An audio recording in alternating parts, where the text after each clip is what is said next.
Are you stuck? How about unhappy? Join Alena Chapman, author, mentor, and life coach for Magical Moments with Alena as she challenges you to get out of the doldrum and start living your life to the fullest. In just 60 minutes, Alena will help you take control of your life and push you to do the things you never thought you'd do. So get ready to take back your power and celebrate life with Magical Moments featuring Alena Chapman. Welcome to Magical Moments. And I'm your host, Alena Chapman. And as you know, this show is all about that ease and that betterment in your life. It's for those little magical moments that we just have to open up to.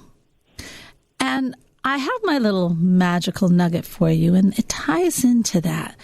I took a little vacation just for 4 days. And I went down, I'm in the north, I went down to the south to get some sun. Actually, there wasn't a whole lot of sun, and it was actually very cold. But oh well, different change of pace. But this was the thing, I was down by the ocean. And I was watching the sky. Half of the sky was light and bright, and the other half was dark. The dark was coming in. I mean, really dark. And I noticed, even in the darkness, even in all that dark, gray, menacing, stormy-looking stuff, there were rays of light peeking through. Rays of that beautiful sun, that light peeking through the darkness. And it made me think of all the times in my life that I had darkness, or what seemed to be darkness, or just everything was just not going right, and I found myself in a real mess, or things seemed to just be going too fast, and I just wanted to yell, "Stop, I want to get off."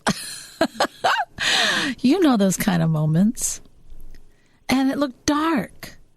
Heck, even with this coronavirus that hit us and is still going on, it seems dark for many. Many entrepreneurs out there are finding it very hard to move forward. They're losing their businesses. It looks dark. That's what I call the darkness. But I'll tell you something. If you can just pull back from that darkness, just kind of let it just be for a minute. Just don't get yourself swallowed up in it. Don't let it surround you. Don't let it seep into every pore. Allow yourself to just get up a little bit. And there will be light just peeking through. And the more you look at the light, the more the darkness will disperse. I have learned that lesson in my life over and over. And there is always light that cracks through. So pull back from the darkness and look. Allow yourself, just pull back from it. Let it do meditations. Listen to music that you like. Get yourself out of the darkness. And all of a sudden, you'll start to see light cracking through. And you'll think, I really should look at this. There's an opportunity here I didn't even see. I think that is one of the best things about having ease and flow in your life. It's always one of the best things when we can quiet that critical mind, because that critical mind, that ego, will put us right back in the darkness because it's all about fear and defense and judgment. But when you can stand back from it, get yourself out of that vicious dark cycle, then the light will come through. It does every time. Hope you enjoy that magical nugget. I know it's for someone out there because I was being told you got to do this. You got to do this. All right. So let's move on to our guest today. Sarah Walton. Now, Sarah Walton is a business mentor who's been featured on the Today Show. Good for you, hon. Speaks at women's conferences all over the world and has helped hundreds of women start and grow their businesses, or the businesses that they actually love. Originally from Salt Lake City, Sarah spent her 15-year corporate career in New York City. I love it there. Navigating the male-dominated world of tech. Managing a P&L worth hundreds of millions of dollars and working closely with Marianne Williamson. I know Marianne. Mentoring dozens of women and balancing motherhood at the same time. Busy. She's the voice behind the Game On Girlfriend podcast, and she's known for her weekly Coffee with Coach streaming videos conversations on Monday mornings. Sarah has become the go-to source of inspiration, no-nonsense teaching, and practical integration for women in businesses. She's created a successful business and now speaks all over the nation. And we are so lucky to have her today. Hello, Sarah. Hello, Alena. I'm so happy to be with you today. Loved that conversation, by the way. That was gorgeous. Oh, the Magical Nugget? Yeah. Thank you so much. Yummy. That was wonderful. Thank you. Well, yeah, I think right now, it's something people need to hear, and that's why we're having you on, my dear. That's why you're here. So, you're the one right now, we're getting into crunch time. I mean, everywhere I go, I told you I went out of town. Even there, I was talking to business owners and women. A lot of women business owners, but also men. Come on, they're suffering too. And they're the entrepreneurs. They're not the corporate 500 companies. They're the entrepreneurs. They're the coffee shops. They're the little restaurants. They're the little shops you go in to get the real nice things for people. They're they have made a beautiful business of creativity, and what is happening is they're finding themselves not making it. They're having a very hard time, and they're getting lost in this corona darkness. And so I think I'd like to start right off the bat. When you're helping people with this, first of all, are you finding this too? That's the first question I should ask you. Yes. Of course, it's so interesting. There are certain industries that have, of course, just blown up because of the coronavirus, right? We know anything having to do with your home, those businesses have really done well. Mortgages, finance, those people are doing really, really well. Coaches are doing well. Therapists are doing well for good reason, right? The service is so needed. And so many of my clients have had to pivot or shift and change. And it really is what you said about finding the light inside the darkness. And it's not to say if someone hasn't found that light yet, there's something wrong.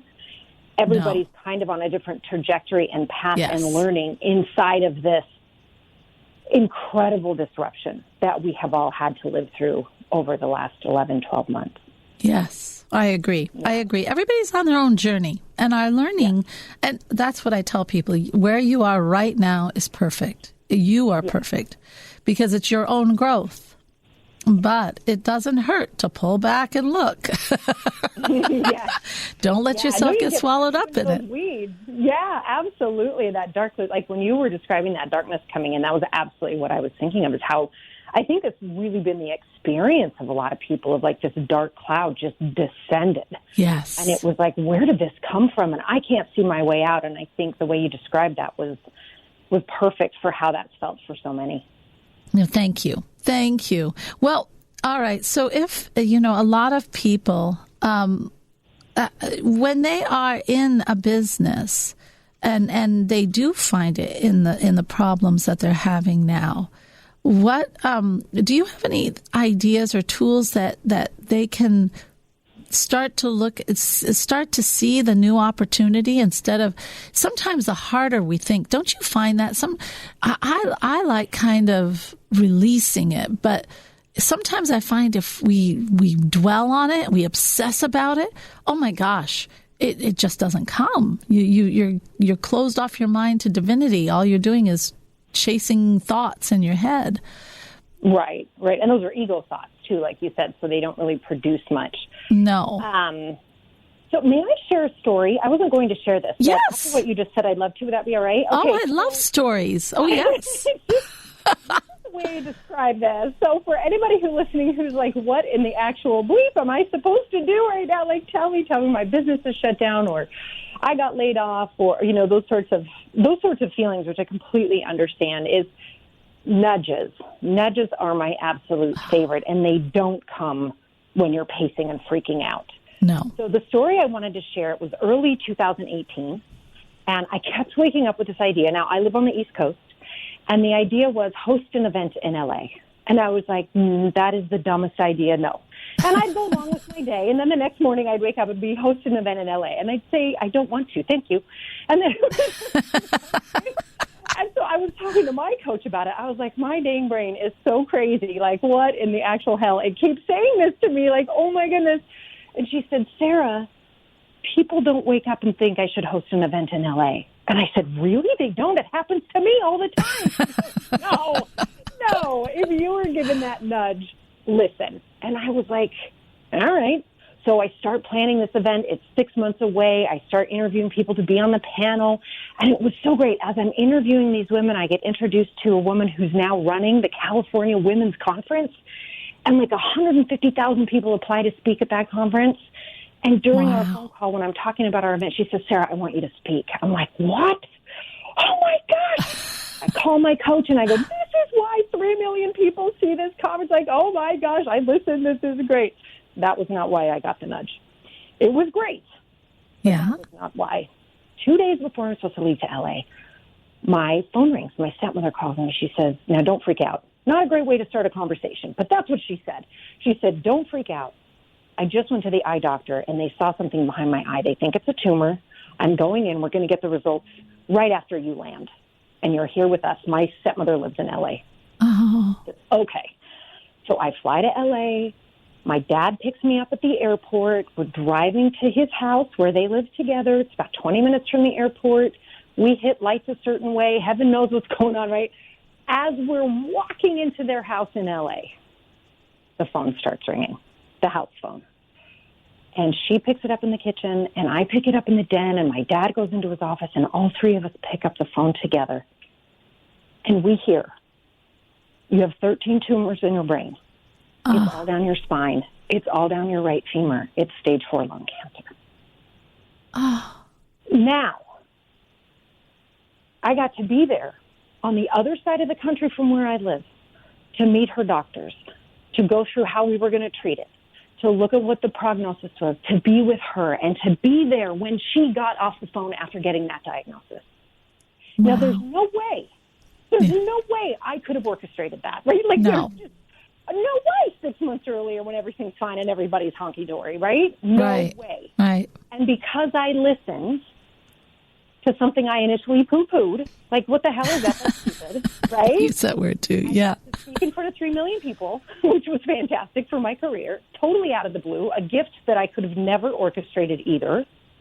Exactly. And I got a life moment that there's no way I could have ever gotten back, and I would have just missed it and not even known. Isn't that incredible? We're talking about people recovering right now. When we are looking at how in the world do we find our way out of this, it's listen. Just listen. And when you have that idea, start acting on it. Don't go crazy. Don't become maniac and like, oh my God, I've got it.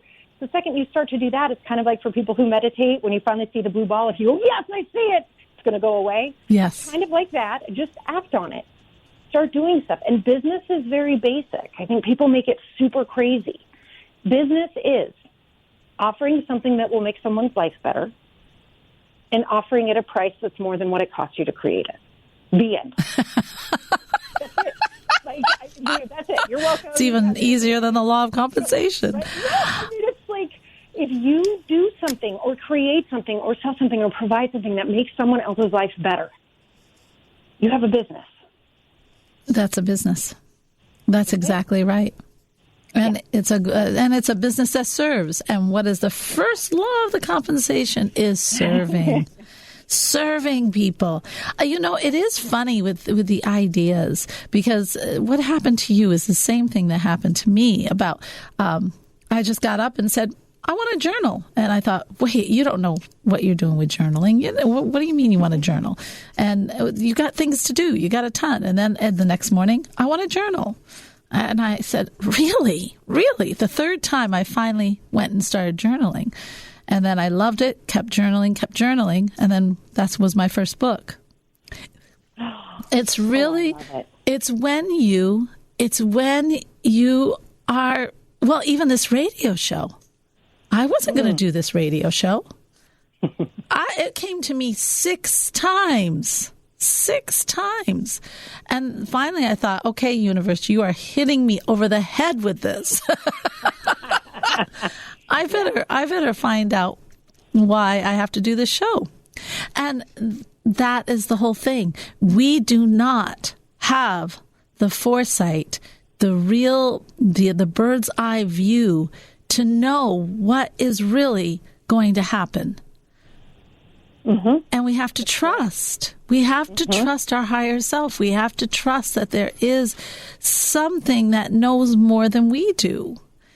And just trust our intuition and our gut feelings, because that's how we're being messaged. Yeah, it's very,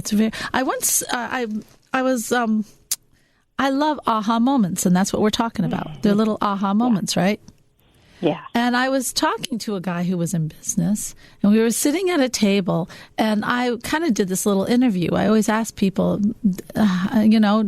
how often do you get aha moments? That was always my first question. Yeah. Oh, I get them, and I act on them, and my business goes, well, this guy says, oh, yeah, I get them all the time. And I said, you do? I said, awesome. And how often do you act on them? None. Oh, my gosh. Oh, my gosh. I said, none? He said, no. I said, okay. He said, they always seem the same. And I thought, yeah. Yeah, that's kind of the way that works, pal. That's how that works. They're trying to tell you something, hon. Yeah, I think exactly. That's interesting. So, okay. So say, just like there are so many people saving a business right now, there are people who are saying, okay, this is done. I'm fired or whatever. How do I get, okay, so I want to start a business, but you say it's easy. I just have to serve people, and and there has to be a need, and that's that I got a business, but there's got to be more. Funny. I didn't say it was easy. I said it was simple, right? So there's a big difference. Yeah. It's very simple. You put one foot in front of the other. That does not mean it's easy, right? Yeah. So there is that piece of it for sure. For most of my clients are women until they bring me usually their husbands or brothers. But yes, most of my clients are women. And what we have to work at initially is our relationship to money, which sounds so funny. Because I think it's women, true. Right? Yeah, women. Yes. Service, right? Yeah, we're talking about service. It's like, I can't charge for that. That's just what I do. That just comes naturally to me. Like that, I just know how to do this. Or, it doesn't matter if it's baking or cooking or sewing or cleaning or speaking in public or being a fantastic consultant to another business or helping people create a staff that works for them. It doesn't matter what your natural abilities are. Women tend to have that more than men, and it's kind of a societal shift that I think we're starting to go through a little bit. But as it stands now, women have a harder time saying, listen, I should charge for this. It's like, oh, that's slimy. That's bad. I shouldn't do that. I should just give it away for free. Why do you think that is? Why do you think that is? Because men don't have any trouble usually charging. No, they don't.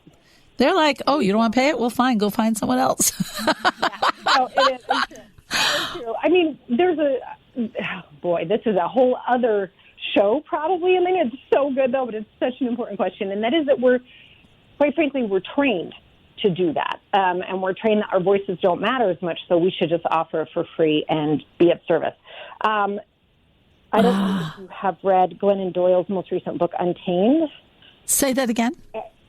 Glennon Doyle's most recent book. It's called Untamed. I think she says it really, really well in that book. I've been teaching this for probably 15 years. Ooh, I want to look it up. The way that she summed it up in that book is just fantastic. And it's how we talk about each other as women, and it's how society talks about women. Oh, so if you look, I don't know how many of our listeners have children, but if you were to look at the schools when we were actively in school, who's doing all the volunteering for free? Yes. It's always the women, right? It's always, and oh my gosh, volunteering. It is not just volunteering. It's freaking life sacrifice. No, it's a full-time job, right? It is a lot of work. Yes. Yeah. If a dad shows up, everyone's like, oh my God. Maybe like all over them, right? Meanwhile, they're like, hey, you didn't do this the way I asked you to if it's a woman. I mean, it's shocking to watch if you actually observe it from that perspective. I know. But what Glennon Doyle said in her book that I thought was so great is she said, how do we describe those women? What do we say? We say, oh, she's so selfless. And we literally give over of ourselves. And not only do we completely disappear in that process, we get rewarded for it. Yes. With verbal accolades and people saying, oh, she's just amazing. She's such a saint. Like, that's a good thing. Yeah. Like, go lose yourself because you don't matter as long as everyone around you is happy. And we're literally trained to do that. Not like there's a big bad who's going around going, let's give it.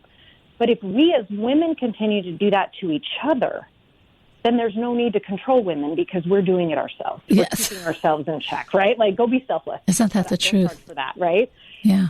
And what I'll say to my clients who get worried about that, and it's very, very frequent, like, oh, I can't charge for that. I'm just naturally good at this. I go, awesome. So let me ask you something. If you needed open heart surgery, shouldn't the surgeon just give it to you because you're going to die if he doesn't operate on you? Shouldn't that just be free? You really need it. Why would he charge? And they go, oh, my God. Right. Yeah. That's what we need to start looking at. Because right now, today, and this may change, but right now, today, we have decided that money is that exchange, right? That money goes where the value is highest. That I'm going to amend that and put an extra word in. Yes. Money goes where the perceived value is highest. Perfect. And the best example I can give you of that for me is Starbucks. So this is ridiculous, right? Like, this is just dumb. Like, I walk in there and I pay $8 for a freaking cup of coffee, including the stupid green straw. The lid and the cup probably cost them 60 cents, right? Like, and I don't want the little green thing either. Like, are you freaking? Like, every time I do it, I go, Sarah, really? You talk about how to value money, right? What it is for me is the experience. I freaking love that cup of coffee. I love the way it smells in there. I love the feeling of holding it in my hands. I love the like. I can go on and on and on. Well, and also the people. I know all the people, the kids, that work there. Love them, right? Yes, that's a whole experience. Yep, exactly. Yes. So I say to myself, the cost is 60 cents, but the value to me is $9. Awesome. Yes. And that's really what it is. Value. Yeah. And that value as business owners has to come from us initially. We have to perceive that value. And then our next job, like you said, it's not that simple, Sarah. It's not that easy, Sarah, because the next job that I think so many people stumble on when creating a business is not only owning that value, but then communicating it. And that gets really tricky for people because they take it personally or they attach their identity to what they're offering. Anything we attach, causes us pain. Yeah, exactly. But does that make sense? Yes. And it brings up another question that I think is, so we talk about and yes, women, oh my gosh, I know, I see it. And how Sarah, I grew up with an Italian family where the boy is, no matter what, the boy can do anything and is the grace of God, and the woman is supposed to do it. That's the whole thing. And it was so funny because in my family, it was mostly women. I mean, very strong women, and yet there really were not that many men. I don't even get it. But when a man came in, oh my God, he was like he had fallen from heaven. And yet we're all doing the work. Well, but that's one. How we treat each other does have to change. And I do want to get back to that because that can change. But I also want to talk about another little thing and women are big on this too, because we've managed the household a lot of times, or we have always had to penny pinch. What I see so often is that we are not only giving selflessly, we are also trying to get something for nothing. You know what I mean? And everything is too. People don't pay for value. They don't look at the value. Let's look. The biggest store, the only store that I see crowds in front of most of the time when this epidemic started was Walmart. I mean, let's be real here. And the wonderful stores that are offering incredible service were empty. Or the Pancake House versus the nice little diner that was the entrepreneur that offers you an incredible experience and the best food in the world. That was empty. So what do we do with changing the mindset, not of the customers, but the people? You know, it starts with the entrepreneur. It trickles into the society. But how do we start to change that? And, you know, it's funny. Think and Grow Rich, Napoleon Hill, even mentions that in chapter 9. I can even tell. You know the chapter. I might even tell you the page. But the lack of persistence. Lack of persistence, it talks about. And one of them that it says, trying to cheat. Cheat, it says. Trying to get something for nothing. Okay, we do have to break. I want people to start thinking, everyone out there, do you try to do that? Do you try to get something for nothing? And when we get back, I can't wait. I want to hear what Sarah has to say. You're listening to Magical Moments. You're listening to Magical Moments with Alena Chapman, helping you find your inner purpose. Learn more online at soulmanifesto.com. Welcome back to Magical Moments. I'm your host, Alena Chapman. That ease and betterment is coming faster and faster. All right. So I'm here talking with Sarah Walton, and I love this conversation. You guys, this is a treat. So we're talking about that wonderful lack of persistence. Napoleon Hill brings it up, and I'll tell you what, I see it everywhere, and it's getting something for nothing. And our society is crawling with it. And then all of a sudden, people don't want the value. They just want to get it as cheap as they possibly can. They want to steal it. And that is not good for a society. It just isn't. And it's not good for you. And Sarah, what do you do now all of a sudden that person who's been stealing it all over the place, all of a sudden now wants to open a business and saying, but I can't offer it that low. I can't do that. What do you say? How do you help these people? That is such a great question. And my first response is, welcome to this side of the veil of ignorance. That's what I call that. Yep, you did not understand before, and now you understand. Yep, welcome, right? Yeah. So it is sort of, it's that eye-opening moment, right, where you understand what's happened. So big. I think there's sort of two things at work in our society right now. One is something has creeped into our collective unconscious, actually I'm going to be conscious at this point, which is I deserve it. I deserve it. Not yes. in a, I earned this and I'm so excited to enjoy this. Not like that.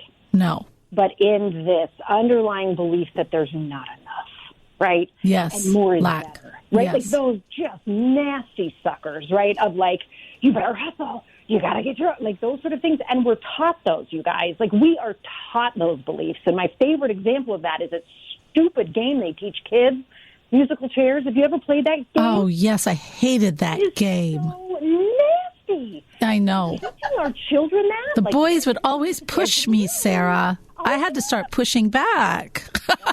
Nasty. It is nasty. Like, yeah, I don't care if that's your best friend. Knock him out of the way. Get your stuff. And like, that's right. That's what we teach our children. You're teaching your children that they deserve that chair. And that doesn't matter who you killed. I guess. I mean, it's like, what are you doing? So that gets so wrong. And that gets passed on over and over and over, right? But the underlying current, and we know this, that we don't talk about it, but it feels like awful when you do that, when you're actually sitting in it. Like, even if you have it, yes, watching your friend go off without it, yes, it feels sort of good for a second, but then it really doesn't. And it's the same thing about this rush to Walmart or people killing each other for Christmas presents. That's always my favorite. Like, it's like, what is happening, right? And then it's that we don't value ourselves. And that's really at the underpinning of that. And the reason we don't value ourselves is because we think deep down we actually don't deserve it, right? The outside conversation is, I deserve everything, because we're so afraid that we don't. See, that's that ego. Yeah. That's that ego. It's protecting it. And so it says, no, you deserve it. You deserve it. Mm-hmm. But people don't understand. That is lack. Saying that you deserve it is the lack right there. I don't have it and I deserve it. So how do I get it right now? You know? And you're exactly right. I think, I think philosopher Alena Chapman here. I think it is the immediate dopamine feed we're getting everywhere too. Oh, for sure. Mm-hmm. And it's the McDonald's. It's awful. Even I find myself, sometimes I'll be in a line and I'm thinking, this is taking way too long. But then the value is fantastic. And I think this is where I want to be. I love the value. I love people knowing who I am when I get there. I love saying, I like to know them. I like to, like the coffee shop. And when I went on my vacation, I went to this little coffee shop. Now, this woman, sweetest thing. Oh God, I love her. She's like in her 30s, 40s, and she got this coffee shop in the divorce. And she's really nervous. She's got wonderful people working for her. She's got and she's a little scared. She's saying, I've never done this. I'm really trying to pull this together. And I'm saying, you're doing beautifully. But the thing is, she is offering incredible amount of value. Mm-hmm. And when you go in there is just this love. Her whole team is just love. And they make everything just right there for you. The bakery goods are fantastic. They keep conversation. They keep the music just right. They know all the customers. They get to know more. I was an immediate friend. And I'm talking to her and I'm thinking, this place beats Starbucks right out of the water. Yeah. This is what I want in my life. Now, see, I love that. And I think there's a certain amount of people, especially during this corona, that are starting to see that. But on the other side, you still have so many. And even with the checks that are coming in, the stimulus checks, I think that's a pleasant surprise. A lot of people are saying, we deserve this. No, we don't. We really don't. Come on. Disasters happen, folks. We don't get magic money from the world. You have we foster this. You have got to you deserve this. You get it. So how do we break from that, which is a society thing? We have stated that out there. How do we break that when we want to open up our own business and all of a sudden we are in the shoes of the entrepreneur that really does want to offer the very best we can? We're that coffee shop. We're that dress store. We're that video game. I don't even know if they have those anymore, stores. Yeah. Yeah. There's a couple things. One is we want to recognize that if it's out there, meaning out there in society, it's because it exists in us too, right? Because we're part of that society. So if we want to crack that open, we have to look at us. And there really is, it's just the age-old thing. You want love, be loving. You want to see that there's enough, act as if there's enough. And not just act, recognize. I love what you said, that it's a pleasant surprise, but it's also, if you were to look at the stimulus check, it's a source of abundance. Yes. And that our country has a ridiculous amount of money, right? Right. We don't always. Well, we just print more. Yeah, exactly. It does grow on trees, folks. It really does. You go to this lie that there's not enough. And Yes. we're just born into that lie. Yes, And so we when are. you're looking at being an entrepreneur, especially service-based, if you've got a brick and mortar like that, right, and you're looking at it, you have to recognize you don't have to be Starbucks. You just need Yes. 30 customers a day. And that's enough. And it's that idea. I work with a lot of therapists and coaches and consultants, and it's the same idea. How many clients do you need to make the money that you need to make to have your family be okay, to have you feel like you can breathe, maybe spend a little bit on advertising? Do you know that number? And if they don't, we find it. And you go, okay, so how many clients is that? Oh, okay, well, I can do that. So usually the first thing people say when they start working with me is, oh, well, I can do that. But we're so focused on how there's not enough. I've got to be like Tony Robbins, or I've got to be like these really big, I call them internet famous people, right, that don't really do anything and don't really have that much interaction with their followers, but they're internet famous. Yes. Oh my gosh, we got that. That's a whole nother ball game right there, you know? Right, but that whole internet fame thing, that plays on the more is better, there's not enough, right? I need more followers. You don't. No, you don't. You need the amount you need to make the difference you want to make so that you can create the living you want to make. Now, if you want to move on from there, oh my gosh, let's help you move on from there. That's fantastic. But living inside of being satisfied and living inside of this is enough is an exquisite way to go through life. It is. It is so much more relaxing. And you'll attract exactly who you need to attract. So this coffee shop example that you gave on your vacation is so beautiful, right? And she probably does need around 30, 35 customers a day. That's it. That's right. Right? So if she's not focused on those 35 and giving them love and making the music be perfect at the right volume and having those bakers be incredible and the smiles in the conversation, if she stops focusing on those things and instead starts focusing on the people who walk by and don't come in, she's going to bankrupt the business. Yes. Because her focus is not on who's actually coming in for service. And which is more fun, folks? You know, why are you in the business? I'm one who likes to have fun. And isn't it more fun to create this atmosphere, this value, and this friendships, and this incredible, I call it a sacred space of just life? Isn't that more fun than worrying about what you don't have? Or how am I going to get to the top? How am I going to help millions? It's very interesting. It's very interesting. Yeah. We're programmed to want lack. Go ahead. We're programmed to want lack. We really are. Yes, we are.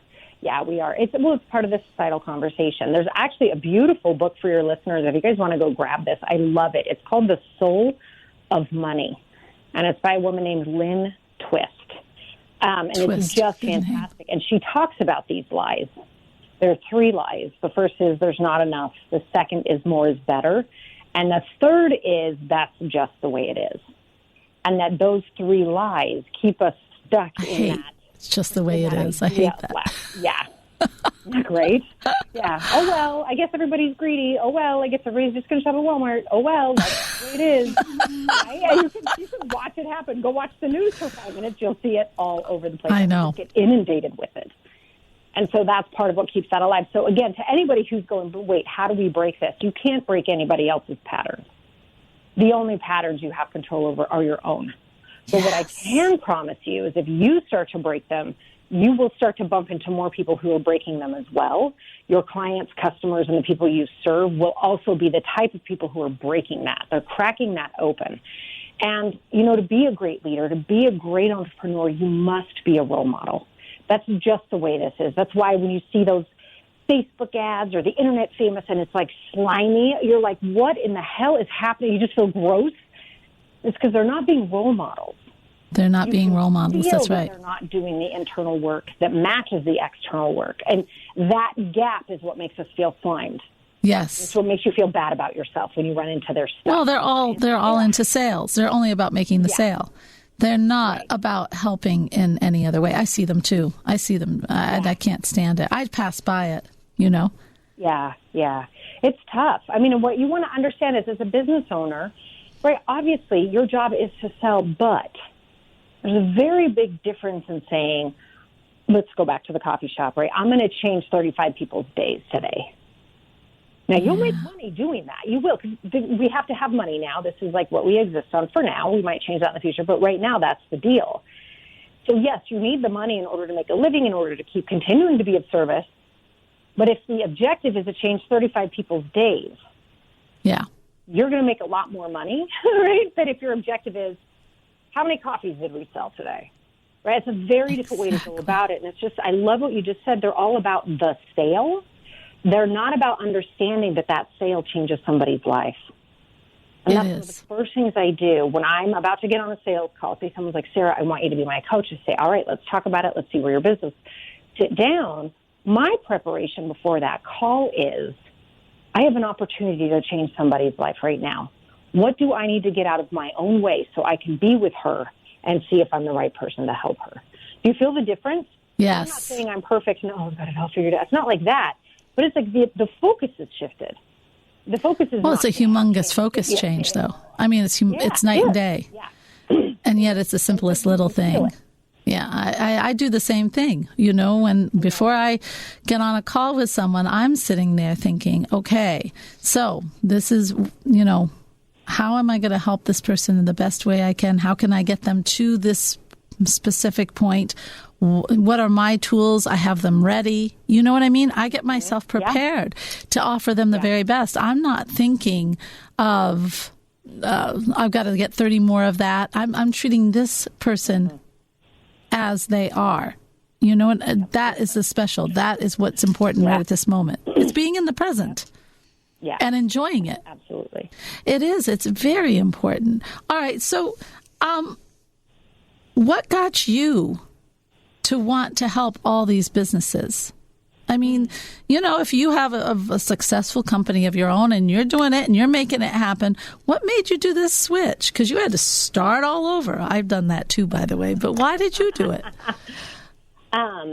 There's so many reasons. I mean, one, I wanted more time with my family. That was really my driving force. You know, I hear that a lot. Each way. Yeah. Yeah. And I mean, I have to say, I have just absolutely loved the quarantine. Both of my kids are still home with me. I'm so grateful that I can be here. My husband works 5 minutes away. He's an essential worker, but our whole family's here. You know, we got the dog and the cat are thrilled. Like, people are together. I was like, this is actually the way it should have been all along. Like, they this do is get amazing, right? Yeah.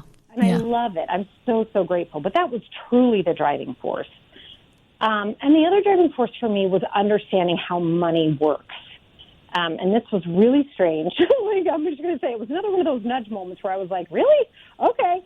But I had been working with Marianne Williamson, as you said in the intro, all in my 20s. I worked at a tech startup, and we were supporting her in getting an online community up and digitizing all of her old talks, and it was fantastic. And I got to be in the recording studio with her all the time. And I was listening to her conversations, like, you know, about the Course in Miracles and this idea that there's only two sources of true power on the planet. There's love and there's fear. Yes. And that love's job is to stoke fear so that it can be brought to the surface and healed. Exactly. I was like, well, that's interesting.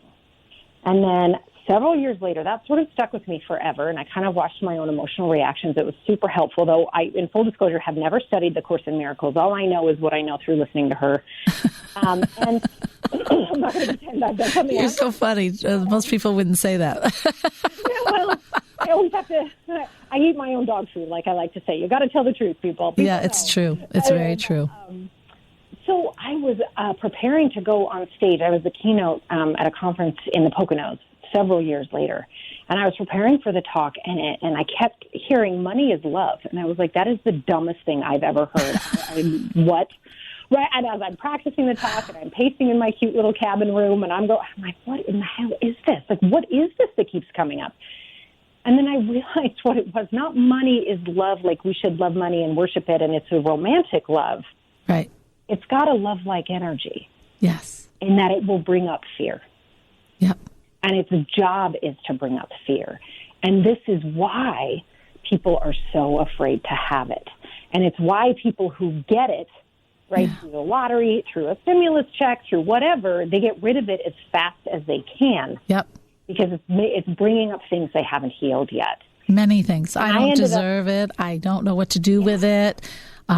You know, there's, I mean, it goes from everything. They really, and people they are scared that they don't know what to do with that much money. I've seen it in business. I once had a client who wanted to, he started one of those jumping places for kids, you know? Yeah. Okay, so, and before he started, he said, what happens if it's successful? I said, what? If it's successful, you open up another one. But yet he was more scared of earning the money. Interesting. Yeah. Well, it's because there's stuff you haven't healed yet. You got to look at what it is you're afraid of having with that money, because that's the opportunity that money provides us through being a love-like energy. Is it provides you with a very, very clear telescope of what needs to be worked on for you, so that you can grow yourself to be able to hold that much energy. Yeah. And yeah, we couple that with the fact, I don't love this fact, but it is a fact, the money is the most powerful tool we have access to in the world as it stands right now. And we know that because look who has the power. Sure. Look at it. We can just see that, yeah. And the reason I decided to work with women was because if we look at the precision with which we can drop bombs on other people's children, you can't tell me that we can't drop food and water with the exact same precision where it's needed. Yeah, exactly. But we're choosing not to do that. We are. And I think that's because agree. That powerful tool is not in the hands of the right people.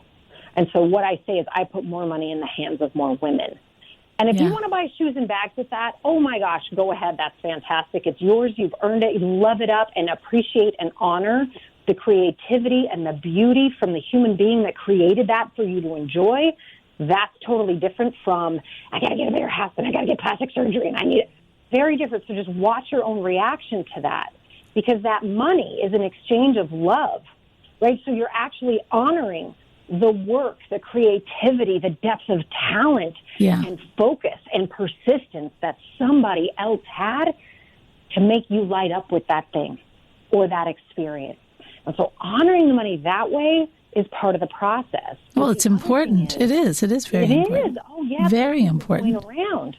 And to also understand that you don't lose that money. It just moves. No. Yeah. You know, I do this experience when I'm up in front of a stage. I'll hand a $100 bill to someone in the front row. I'll say, good, hand it to her, and they just pass it down.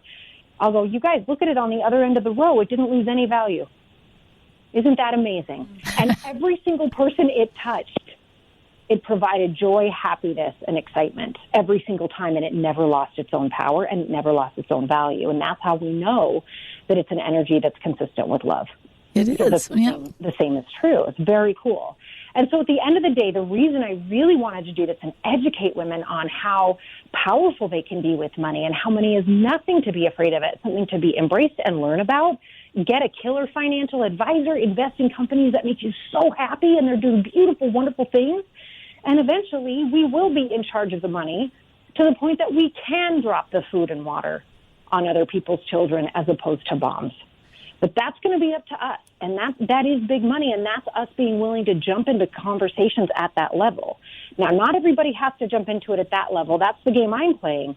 But other people get to jump in it in their local communities and making sure the coffee shop does stay open and bringing friends there and telling other people about it, or going to their favorite nail salon and thanking the woman who's the artist on the other side of the table, and really enjoying and participating in community and causes that matter to you. And right now, as the world is designed today, money is the most powerful tool to cause those changes and to deliver that love and that experience to other people to the point that you don't even know how far out it goes. You know, for example, my daughter's ballet teacher also teaches autistic children on the weekend for free so that they have somewhere to go, right? So, yeah, I make the money, and we pass it on to him, right? And then they pass it on to those kids, and then those kids' parents, God knows what they get to go to. Like, it just doesn't end. And if you can look at the cycle of abundance and excitement in there, go make money. Well, it's an energy. Everything is energy.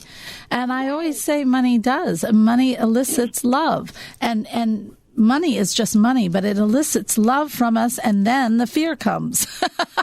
We get excited in the fear. So keep the love and start looking, why do I have the fear? We owe it to ourselves. If we could grow to understand, and I'll tell you, every time we need something, no matter what that is a void. You don't need anything. And when you feel you need it, my gosh, that's when you go into the fight or flight. You're dropping all these awful things into your body, and you have a void. And you need to look at it. Do I really need it? But do I want it? And it shuts the door to creativity because it creates an urgency. But if you stop and you say, wait a minute, I'm doing this I'm getting the 30 people. I'm valuing this. I don't need to get more right now. I don't need to make a lot more money. And by focusing on what you're doing and valuing, the creativity flows, you will make more naturally. That's how it works. Absolutely. It's really that simple. Absolutely. How can people learn more about you? Sure. Well, there's two things that I always send people to. One is sarahwalton.com. You can just go there, check it out. Look, there's a whole bunch of free resources on there. The control worksheet is my absolute favorite because people are feeling out of control right now. Yes. So that worksheet will walk you through why you might be feeling out of control and just small little things you could do on a daily basis to remind yourself you do have that control. It's just small steps in certain directions. I call them baby steps. Yeah, go ahead. I call them strategic baby steps. Yeah. Yes, absolutely. The little ones matter, right? Oh, big time. They're the foundation. Yeah. Yeah. And then the other way you guys can check it out is you can look for the Game On Girlfriend podcast. And I called it Game On because the game is on. This is not our practice life. We don't get to do this over. This is it. We are in the game. Let's go. And so every week I interview someone or I share my insights into how to be persistent, like Napoleon Hill said, right? Or to work through our own doubts, to work through our own fears. And I do a lot in there about money and business as well. But it's a lot more about who you have to be as a woman today out there in the world in order to provide what you want to provide and serve at the level that you want to serve. Okay, I like that. Mm-hmm. The one thing I have found, because I work with fear a lot with people, well, everyone does. You do in your business too. But fear, it drives people. And it is an energy that's very, very strong.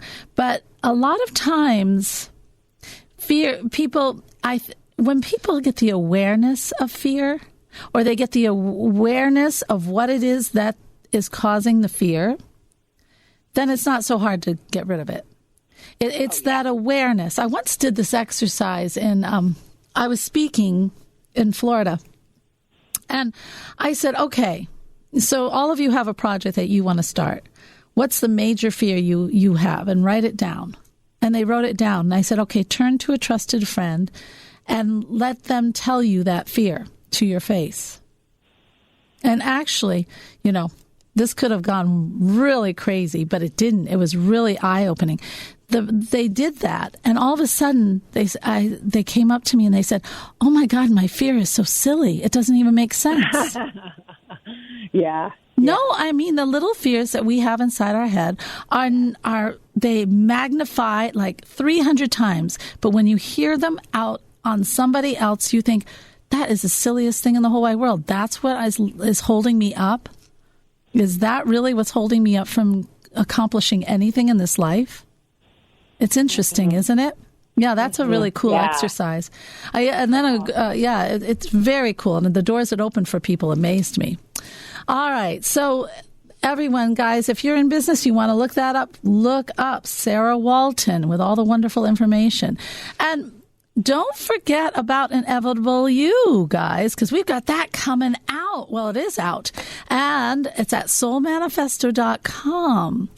What is that about? Well, you gain that control in your life. You start to have that peace. You start to learn how to control that critical mind, that ego, and just even, it starts to disappear because you're in that creative state of being. So how do you foster the positive side and get rid of that yucky side?